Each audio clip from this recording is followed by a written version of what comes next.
Hi, Charlie. Welcome to Philly. Thanks for taking the time for us today. We're going to start with Ed Kratz and then go to Dave Zangaro. Yeah, hi, Charlie. Welcome to Philadelphia. You were with Cleveland for 10 years. How tough was it to leave there, and how did this whole situation with Philly come about? Obviously being in one place for so long, you obviously fall in love with the people there in the community. Obviously tough to leave, but you know, as the off season kind of progressed, you kind of had a feeling and started seeing kind of the writing on the wall of what was going on. So, not a total shocker to let go in the end there, but obviously extremely excited to be here, and my agent kind of just handled all the business side of arriving here, and everything really kind of you know just started here in the last couple of days, and moved right along pretty quick. We'll go to Dave Zangaro and then John McMullen. Hi, Charlie. Have you had a chance to meet Jake Elliott or Braden Mann yet? Through like joint practices and pre games in the past. I've briefly met them and had some quick conversations.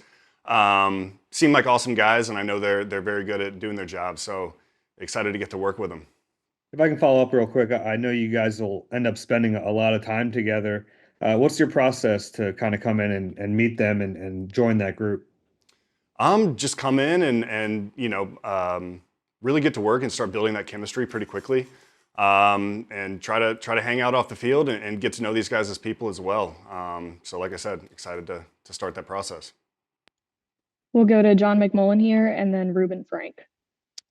Hey, Charlie, welcome to Philly. First off, health-wise, are you completely healthy off the rib injury last year? Yeah, that was in week 5. Broke a few ribs. Obviously, it was a painful couple weeks there, but yeah, within like 4 or 5 weeks of that injury, I was ready to go. So been pretty healthy for a while now, and ready to get back to work. And real quick you mentioned being part of the community out there. I noticed Andrew Berry used to work here, and when they did move on from you, he had a nice statement about your relationship with the organization and the community. Why do you think you connected so well out there? Cleveland's just a lot of hardworking people, and I think that just kind of sticks true to my values. That's what I enjoy. I enjoy working hard, and trying to kind of be humble and just let my work do the talking for me. So I think I just kind of had a lot in common with that community. We'll go to Ruben Frank and then Bob Brookover. Hey, Charlie, welcome to Philly. As far as I can tell, before you ever played a game with the Browns, you got released by the Cowboys, Browns, Chiefs, Jaguars, and Patriots. I might be missing a team or two in there. Going back to 2014, what was that like? What kept you going through all that, and how much of a challenge was it?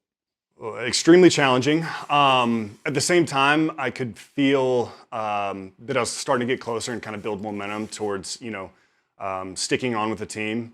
But yeah, I mean, the moving and stuff like that, that's hard. Every time you get cut, it's hard. But it really, at the same time, it built my confidence in the fact that I was starting to see that I was improving, and I was starting to realize like I'm good enough and I can do this. So difficult, but also motivating at the same time.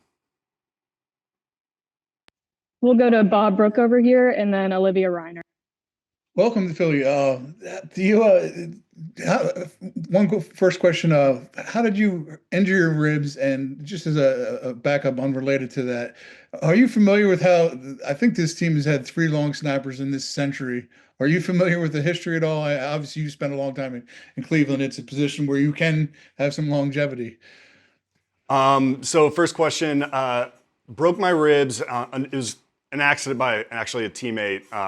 Kind of ran into me. We were both trying to make a tackle at the same time, and it was just a helmet to the ribs. And then, yeah, somewhat familiar with the history of long snappers here. Obviously, I know of John Dornbos. I met him one time before a pregame very quickly.